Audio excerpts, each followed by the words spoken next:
तो चौटाला साहब पे निर्भर करता है। ये बड़ों का काम है कि वो पहल करें। अनेक लोग इस बात के लिए प्रयासरत हैं, पर मैंने कहा ना कि ये पहल तो बड़े हैं चौटाला साहब, उनको करनी है। नहीं, चौटाला साहब पहल करेंगे तो एक होने के लिए आप सहमत हैं? तो कल बुलाएंगे तो हम तो कल चले जाएंगे। हुई उस दिन भी यही कहा था कि एक दिन ऐसा आएगा जब चौटाला साहब खुद रीथिंक करेंगे, और वो रीथिंक करते हैं तो हमें कोई दिक्कत नहीं। पहले तो वो ये बताए वो छोड़ करके क्यों गए थे, क्या स्वार्थ था उनका, क्यों उन्होंने हमारा और बसपा का आपस में गठजोड़ था, फिर ये पार्टी छोड़ करके भागे, किसके इशारे पे भागे, क्यों भागे, इस बात को भी स्पष्ट करें। और चौटाला साहब ने बड़े साफ शब्दों में कई दफा ये बात कही कि हमारा इनसे कोई वास्ता नहीं, ये गद्दार है, इन्होंने हमारी पार्टी की पीठ में छुरा घोंपा है, चौटाला साहब के साथ इन्होंने दगा किया, धोखा किया। जो ये कहते थे रोजाना कि एक एक थी इनेलो, लोग ये कहेंगे, आज उस अजय सिंह को फिर इनेलो याद कैसे आ गई? आज वो फिर ये कैसे कहते हैं कि हमें बुलाए तो आज हम चले जाए? उनको कहो कि तुम्हारे जो बोल थे, जो शब्द तुमने बोले थे, पहले उनको ध्यान दो।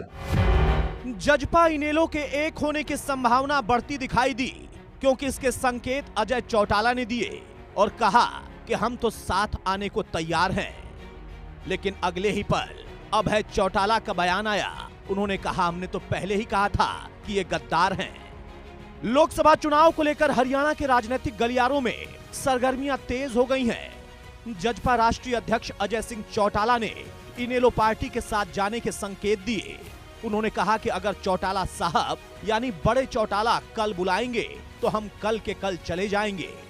चौटाला साहब यानी ओपी चौटाला अगर पहल करते हैं तो जजपा इनेलो के साथ आने को तैयार है।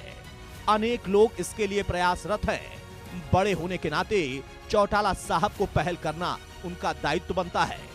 अगर वो हमें कल बुलाएंगे तो हम कल ही चले जाएंगे। ये बात जजपा के राष्ट्रीय अध्यक्ष अजय सिंह चौटाला ने कही।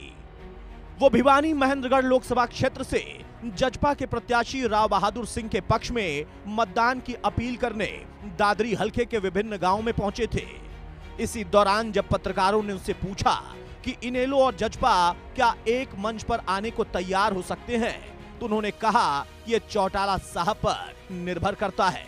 जजपा प्रदेशाध्यक्ष निशान सिंह की पार्टी छोड़ने के सवाल पर उन्होंने कहा कि उन्हें इसकी कोई जानकारी तो नहीं है। जो जानकारी मिली वो टीवी चैनल के जरिए मिली। इधर खबर यह भी है कि जजपा के कुछ और विधायक जल्द ही पार्टी का दामन छोड़ सकते हैं। जजपा के 2 विधायक जल्द ही बीजेपी का दामन थाम सकते हैं। हिसार जिले में जजपा के 3 विधायकों में से 2 भाजपा में शामिल होंगे। लोकसभा चुनाव से पहले इन लोगों को भाजपा में शामिल करने की तैयारी है। इसके लिए किसी अच्छे मौके का इंतजार किया जा रहा है। भाजपा के केंद्रीय नेतृत्व की मौजूदगी में ये दोनों भारतीय जनता पार्टी में शामिल हो सकते हैं। भाजपा जजपा गठबंधन टूटने के बाद सरकार के बहुमत साबित करने के समय सरकार के साथ दिखे थे ये विधायक। उसी दिन जजपा की हिसार रैली से दूरी बनाकर पार्टी को इन्होंने अपना संदेश साफ कर दिया था। अब सवाल यह है कि जहां एक तरफ बीजेपी से अलग होने के बाद जजपा अकेले लड़ाई लड़ रही, वहीं अजय सिंह चौटाला कहते हैं कि अगर बड़े चौटाला साहब पहल करते हैं तो हम एक मंच पर और एक साथ आने को तैयार हैं। लेकिन उसी बीच अभय चौटाला भी मीडिया से मुखातिब हुए और अभय चौटाला ने अपने सधे हुए अंदाज में कहा कि मैंने तो पहले ही कहा था कि ये गद्दार हैं और गद्दार अब इस वक्त लोगों को भ्रमित करने के लिए ऐसी भ्रामक बातें कर रहे हैं। अब देखना यह होगा कि असल में अजय सिंह चौटाला के कहने के बाद क्या बड़े चौटाला साहब कोई पहल करते हैं, और अगर वो कोई पहल करते हैं तो क्या अभय चौटाला उसको मानने के लिए तैयार होते हैं। क्योंकि जिस वक्त तलखी बढ़ी थी, पार्टी टूटी थी, उस वक्त अभय चौटाला अपना दुख जाहिर कर चुके थे कि इन्होंने पीठ में छुरा भोंका है। लेकिन जजपा की तरफ से दुष्यंत चौटाला बार बार कहते रहे कि हमें तो पार्टी से निकाल दिया गया, हम तो खाली हाथ बाहर निकले और जो कुछ हमारे पास था उससे हमने एक नई पार्टी का गठन किया। लेकिन अब उनके पिता अजय सिंह चौटाला जब अपनी तरफ से नरमी के संकेत दे रहे हैं तो चाचा अभय चौटाला उसी तल्ख अंदाज में अपनी बात को रख रहे हैं। अब इंतजार इस बात का कि क्या लोकसभा चुनाव से पहले या फिर विधानसभा चुनाव आते आते जजपा और इनेलो एक साथ आएंगे, और अगर आएंगे तो शर्तें क्या होंगी।